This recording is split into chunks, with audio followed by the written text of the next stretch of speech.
In week number 2, we are, first of all, going to have 2 different workouts for you. So we have workout A and workout B. Workout A is going to center around gradual progression from what you did last week. There will be one metabolic exercise in there called touchdown squats, specifically designed to really get that heart rate up.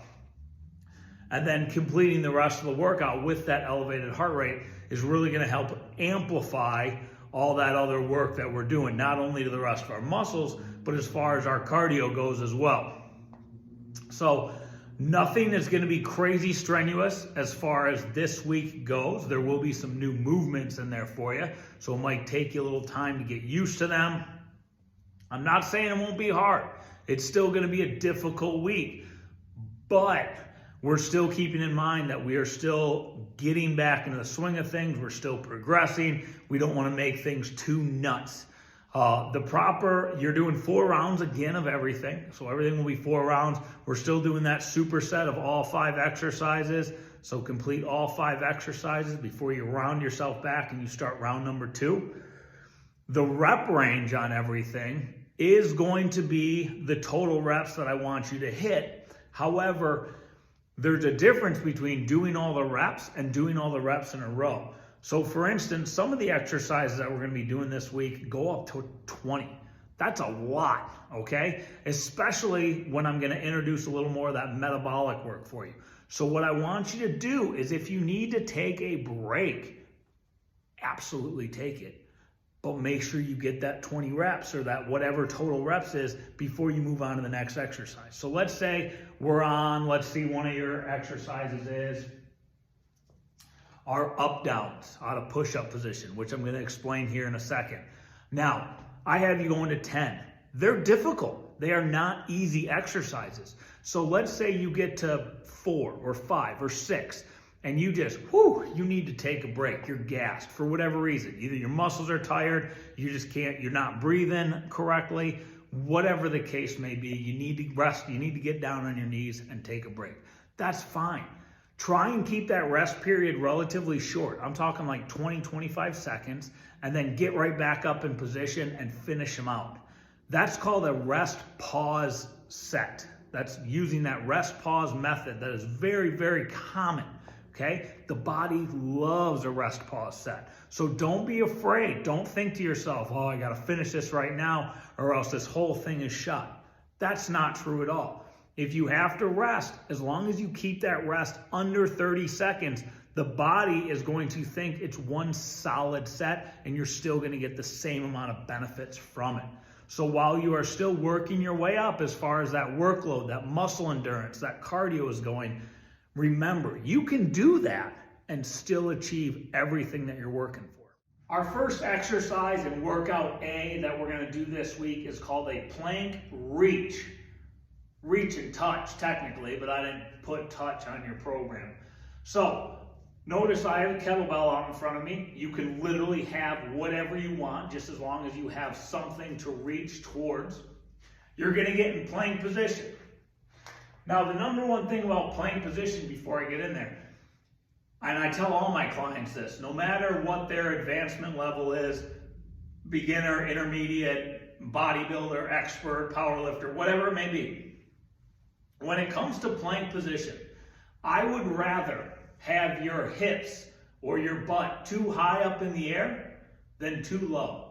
So if you're starting to get yourself really, really tired or you just can't hold it any longer, stick your butt up a little high in the air. That will make sure your back is not dipping low. Your back will be nice and straight still. You'll just have a little bit of elevation in there. So might not put as much pressure on your core, but at least it's going to save your back from getting injured. And we would all much rather save ourselves an injury rather than try and get a couple extra percentage of workload out of it. So let's get ourselves in plank position. The wider my feet are, the more stable I'm going to be. So I'm going to go ahead and widen my feet out for now. Now, for right now, I'm going to reach out, take one arm, and I'm going to reach. I'm going to try and touch that kettlebell. And I want to set it out in front of me enough so that I really have to reach for it. Then I'm going to go ahead, I'm going to switch. I'm going to reach on the other side. You don't have to go super fast. In fact, it's better if you don't go super fast, because the more controlled you are, the tighter your core is going to stay. Now, it's not slow. You're not going super slow. It is control. So just make sure you're not rocking back and forth.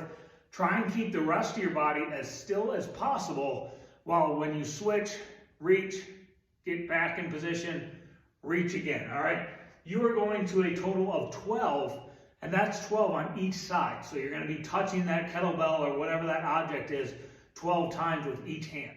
Here's that metabolic one that I warned you about earlier, all right? It is called a touchdown squat. So, very simple movement, but I'm going to add a little bit of a bounce, jump into it to kind of get my heart rate going. So first things first, I always want to make sure my chest is puffed up nice and high. I actually like to look up at the sky, because when I'm looking up, my chest is going to follow where I'm looking, but that's completely up to you. Start with your feet together, okay? Now, I'm going to jump or just kind of bounce. It's not a huge jump, it's just a little bounce out to where my feet are going to be about shoulder width apart. So not a huge jump. Once I hit that jump, once my feet land, again, with a nice puffed up chest, I'm going to squat down. Now, if I can touch the ground, great. If you can't, if your flexibility just isn't there yet, and you can only get to about your knees, I don't care. That's perfectly fine. Remember, we're in this for the metabolic hit. We're not necessarily in this for the muscle gains and everything that we're going to get from it. So right here, my chest is still puffed up because I'm still looking up. So my back, look at my back. My back is perfectly straight. And I'm just going to, in one smooth motion, I'm going to come back. I'm going to bounce my feet back together again. That's 1. You're going to go to 20. So again, those rest pauses I was talking about earlier, you might have to do it on this one because it's a big number. Don't be worried if you have to. I completely get it. I only did 1. I'm a little winded. We're going to go back. We're going to go 2. Remember, just that nice tiny bounce. I'm barely even getting off the ground. This is not about jumping as high as you can every single time. We can save that for later. This is about just that tiny bounce really gets that heart rate moving, all right? An inchworm is a wonderful core movement. It works a ton of shoulders, and you get a little leg flexibility in there as well. And get my kettlebell out of my way so I can show you properly. So what I'm going to do is I'm going to start tall, and then I'm going to get down on the ground, and I'm going to crawl my way out until a flat push-up position. Once I get into the push-up position, I'm going to use my hands and crawl myself back until I'm standing again. All right, so start a nice standing position. Now I'm just going to crouch down to the ground. Again, this isn't done very fast. This is all done under control. So I'm going to the ground. I'm going to get that ground. I'm going to crawl myself out. Here I am in a nice push-up position where my back is nice and flat. Make sure you get all the way out to that flat position. Try not to be here. Try and get right here where your hips are level. And then I'm going to crawl myself on back. Stand up. Get my balance. Make sure I'm not off balance. Deep breath maybe if I need it. And then go ahead and get the next one. Not about speed. It's about control. And as long as you get all 8, you're going. On this one, we're going to find ourselves back on the ground. And we actually get to lay down on this one, which, hey, who doesn't want to take a little breather while they're laying down?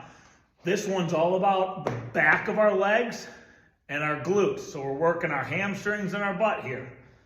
It is called a hip bridge. So we're down. I'm going to position my feet. I'm going to slide my heels as close to my butt as I can while still staying flat on the ground. You can obviously put your head down. I just like looking at the camera when I'm talking to you. Put your hands out. The wider your hands are, the more stability you're going to have. So maybe the first time you go ahead and you put your hands way out here. And if you want to make it a little harder, put your hands in here or maybe take your hands off completely. All I'm going to do here is I'm going to push through my heels. So all my weight is on my heels. I'm going to push my hips as high as I can to the sky. I'm going to feel my hamstrings get really tight. My glutes get really tight. I'm going to hold it for about 1 second. And then I'm going to slowly lower myself to the ground under control as always. I'm going to go ahead and raise it back up. This is, although probably one of the simplest exercises you do, as in it's not complicated to perform, it is one of the most important ones, because the majority of people, I'm talking about everybody, weightlifters, the average Joes, everybody, their hamstrings are too weak. That's why we have so many back problems, because our hamstrings and our butts are not strong enough to support all the weight that our backs are holding and everything we're lifting and all the bending over that we're doing. We need to increase our strength in the back of our legs and our butts to make sure that we are moving properly. This is a huge exercise, and it's very, very beneficial for that exact purpose. So make sure you not only get that full bridge, but you get that extra 1 second hold at the top. I promise you, it'll be very, very beneficial. Here's the one I mentioned in the intro, the up downs, where you're probably just trying to figure out exactly what I was talking about. It's on your sheet, it's PUP, which stands for push-up position.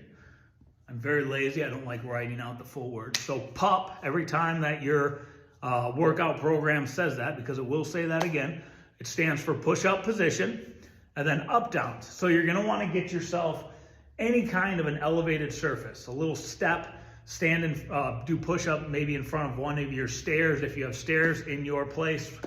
But just any kind of elevated surface you can. You don't want it super high.